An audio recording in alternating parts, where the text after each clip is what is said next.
So hello guys, welcome or welcome back to my channel. As you have already seen it in the thumbnail, today we are going to talk about quotations. But before we get into the discussion of our quotations, I need to tell you a few things. That is, we are currently in the process of learning answer writing for English literature, both BA and MA students, and I have started a series. So this is the third video of the series. So before you see this video, you need to know about the answer pattern, everything about the answer pattern, how I write my answers. I have put all the videos on my channel. Even I have shared my notes how I wrote answers. So yeah, please go and check them. So that will be helpful for you and you can understand how to write an answer. After that, you can come here to know everything about quotations, or you can also see this video and go and see those videos. That will also help you. So let's begin with today's video. And like every day, I have my copy ready with me. I have written everything over here so that I don't miss on any important information or I don't skip it. And let's begin with today's video. So firstly, whenever we are writing our answers, we use three types of quotations. Okay, three types of quotations. Firstly, textual quotations, that is the quotes directly from the text that is asked in your question. Second is intertextual quotations. Now intertextual quotations are the quotations that are works which are similar to the work asked in your question. For instance, maybe you have to write an answer on Pride and Prejudice, so you will quote some similar other romantic novel or novel of manner novels, so that the answer becomes more enriched. The examiner who is checking the answer can understand that you have really put a lot of effort into writing this answer. Okay, so that is the purpose of using intertextual quotations. And also, the third type of quotations that we use in our answers are the critiques. Okay, so whenever a work is written, many people comment on it. Now how would they comment on it? Maybe through their critical essays, maybe through research papers, maybe through any other works that they have written on the analysis of these books. So you have to also cite them.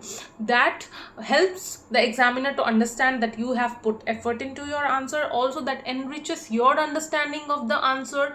Also, when you read these critics, in order to incorporate them in your answers, you learn a lot about how the text has been critically perceived by different people across the globe, or maybe by different people who have read it. So yeah, these three types of quotations are very necessary in your answer: textual quotations, intertextual quotations, and critics. Now where to find them? This is the problem that we face, where to find these quotations. Okay, so textual quotations, you will directly find them from the text itself, so no issues regarding that. We do not need to have any separate discussion on that. Secondly, intertextual quotations. Now intertextual quotations are the quotations that you have to find from some websites. Why I am saying website and not the text directly? Because it is not possible for you to read a text and when you go for its intertextual quotations to read those texts line by line. No, it is not possible.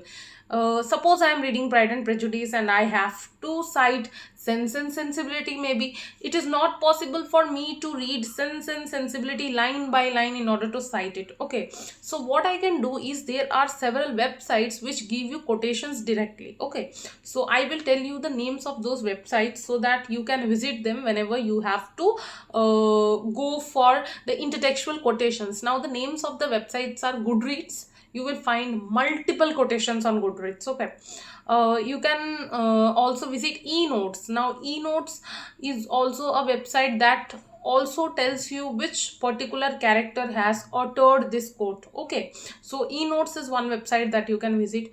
Course Hero is another website that you can visit. There also they have the quotes of all the texts, so you can find it. And obviously Wikipedia, whenever you go to the Wikipedia of that particular book, you will find some quotes over there as well. So the problem of intertextual quotations is sorted for you.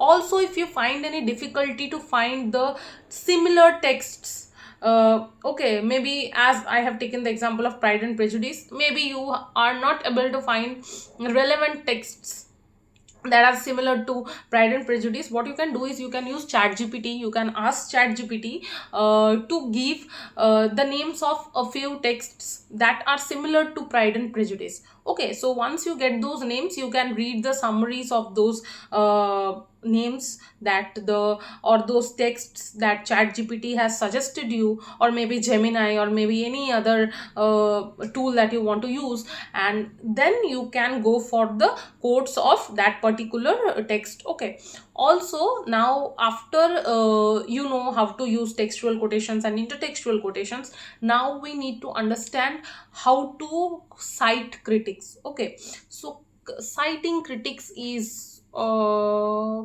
thing that needs to be discussed actually. Critics are majorly important for your answer to uh, make the examiner understand that you have put in a lot of effort to write your answer. Okay, critics are the only way that critics help you to build the impression. Okay, they build your impression in front of the examiner. Now critics, you can find critics from Wikipedia, from research papers that you read. Okay, if the people who have written papers, if they have cited uh, uh, critics, so from there you can get it. Also you can get it from Gestor. If you have access to Gestor, please read papers from there. There you will get critics. And you can also find critics from academia also. So yeah, you can find critics from academia as well. So these are the websites or places from where you can find critics. I hope this helps. Also, there is one more thing that you need to understand while quoting. Okay, while quoting these or while citing these quotations in your answer sheets. For people who write research papers, that is easy from for them, because they know how to cite it. But for people who do not write research papers, they need to know the correct way of citing the critics. Okay, so critics or quotations. Okay, quotations in general, not critics but quotations in general. So whenever you are writing name of a book, okay, in your exam, whenever you are writing a name of book or poetry collection, short story collection, you have to underline it and put it in single quote. Okay, underline and single quote. Then now after doing this, when you are maybe citing a poetry. Okay, so poetry, because it is a part of collection, poetry, short story, because they are never published individually but they are part of some collection.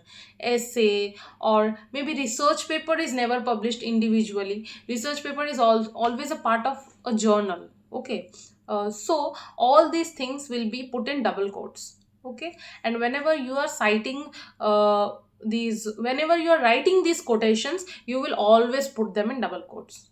So this is how you need to uh, cite these quotations in your paper. Because if you do not follow this process, again you might end up losing a few marks. Okay, which we can't afford to do.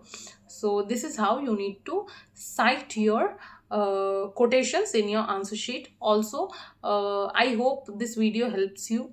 You can now incorporate quotations more confidently in your answers. After you have learned how to write your 10 marks answers using quotations, the next video that I will bring to you, that will be a part of this BAMA answer writing series, that is how to write your 5 marks answers, and also how to write your answers for RTC. These are the next two videos that I am planning to upload on my channel. Please do check them as well. Okay, so I hope this helps. Thank you.